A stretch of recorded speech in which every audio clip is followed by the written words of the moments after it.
Hello दोस्तों, स्वागत है आप सभी लोग का मेरे यूट्यूब चैनल एजुकेशनल पीके में। तो आज हम लोग देखेंगे रेलवे के एग्ज़ाम के लिए बहुत ही इम्पोर्टेंट टॉपिक, विटामिन कमी से होने वाला रोग एवं उसके स्रोत और रासायनिक नाम। स्रोत तो नहीं पढ़ेंगे, विटामिन और उसका रासायनिक नाम और कमी से होने वाला रोग पढ़ेंगे। तो चलिए बिना देर करते हुए देखते हैं। विटामिन ए का जो रासायनिक नाम होता है रेटिनॉल होता है, और इसके कमी के कारण जो रोग होता है रतौंधी होता है और संक्रमणों का खतरा बढ़ जाता है। और एक प्रकार का और रोग होता है जिसको जीरोफ्थैलेमिया कहते हैं, जीरोफ्थैलेमिया कहते हैं। विटामिन B1 का जो रासायनिक नाम है वो थायमिन है, और इसके कमी के कारण जो रोग होता है वो बेरी होता है।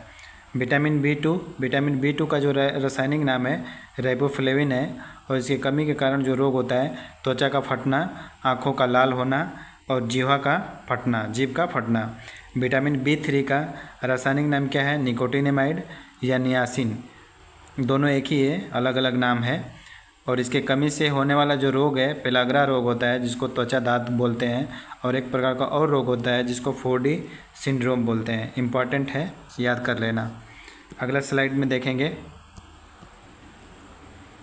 नेक्स्ट स्लाइड में क्या बता रहा है? विटामिन B5 का रासायनिक नाम क्या है? पैंटोथेनिक अम्ल होता है, जिसके कमी के कारण बाल का सफ़ेद होना होता है और मंद बुद्धि का होना होता है।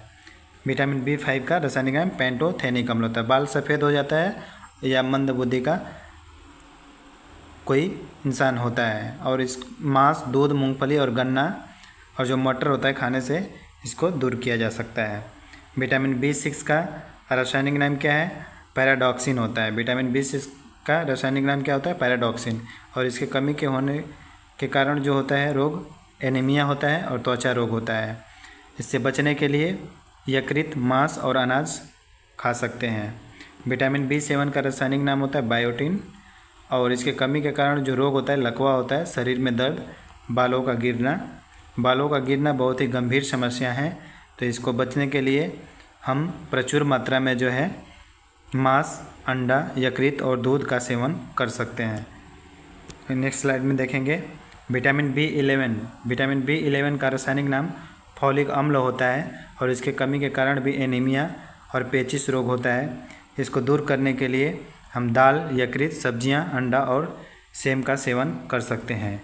विटामिन B12 का रासायनिक नाम होता है साइनोकोबाल्मिन, जिसके कमी से भी एनीमिया, पांडु रोग, जिसको पीलिया रोग बोला जाता है। बहुत ही important question, vitamin B12 vitamin है जो एग्ज़ाम में पूछा जाता है, तो इसको याद कर लेना। विटामिन B12 का रासायनिक नाम जो है साइनोकोबाल्मिन होता है, और इसके कमी के होने से एनीमिया रोग हो जाता है और पांडु रोग, जिसको पीलिया रोग बोलते हैं। विटामिन C का रासायनिक नाम जो है एस्कॉर्बिक एसिड होता है, जिसके कमी से स्कर्वी, मसूड़े का फूलना होता है। इससे बचने के लिए हम प्रचुर मात्रा में नींबू, संतरा, नारंगी, टमाटर, खट्टे पदार्थ और अंकुरित अनाज को ले सकते हैं। और एनीमिया से बचने के लिए विटामिन B12 और पांडु रोग जो होता है, पांडु रोग से बचने के लिए हम दाल, यकृत, सब्जियां, अंडा और सेम का प्रयोग कर सकते हैं। ये मांस, कलेजे और दूध का भी सेवन कर सकते हैं। नेक्स्ट स्लाइड देखते हैं, और अंतिम स्लाइड विटामिन डी का रासायनिक नाम क्या होता है? कैल्सीफेरॉल होता है, और इसकी कमी से जो रोग होता है वो रिकेट्स होता है। रिकेट्स जो होता है बच्चों में होता है, और एक प्रकार का और रोग होता है जो ऑस्टियोमलेशिया बोलते हैं, जो वयस्कों में होता है। और इसकी कमी से जो रोग हो जाता है विटामिन डी की कमी से, वो रिकेट्स होता है बच्चों में, और ऑस्टियोमलेशिया जो होता है वयस्क में होता है। और इसको दूर करने के लिए या इसको कंट्रोल करने के लिए हम प्रचुर मात्रा में मछली, यकृत जो होता है वो, और जो तेल होता है, दूध होता है, अंडा, इसका सेवन कर सकते हैं। विटामिन ई का जो रासायनिक नाम है वो टेकोफेरॉल होता है, और इसकी कमी से जो है होने वाला रोग जनन शक्ति का कम होना होता है, या इसी को बांझपन, एग्जाम में पूछता है बांझपन। तो याद रखना विटामिन ई के कमी के कारण होता है। इसको दूर करने के लिए पत्ती वाली सब्जियां, दूध, मक्खन, अंकुरित गेहूं और वनस्पति तेल प्रचुर मात्रा में इसका सेवन कर सकते हैं।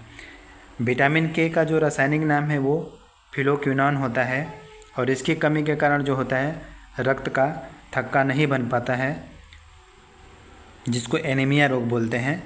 तो इसमें कभी कभी पूछता है एनीमिया रोग किससे होता है, तो विटामिन के की कमी के कारण। ठीक है, इसको याद कर लेना। और इससे कंट्रोल करने के लिए, इससे बचने के लिए टमाटर, हरी सब्जियां, ये जो चीज़ है इसको यूज कर सकते हैं। बहुत ही इम्पोर्टेंट, आंत्र जीवाणु में विटामिन B12 के मुख्य स्रोत हैं, इसको याद करना। दोस्तों ये वीडियो यहीं पर समाप्त होता है।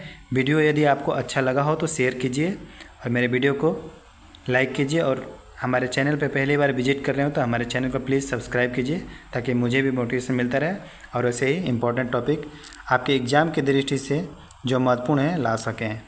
मिलते हैं अगले वीडियो में, तब तक के लिए नमस्कार, जय हिंद।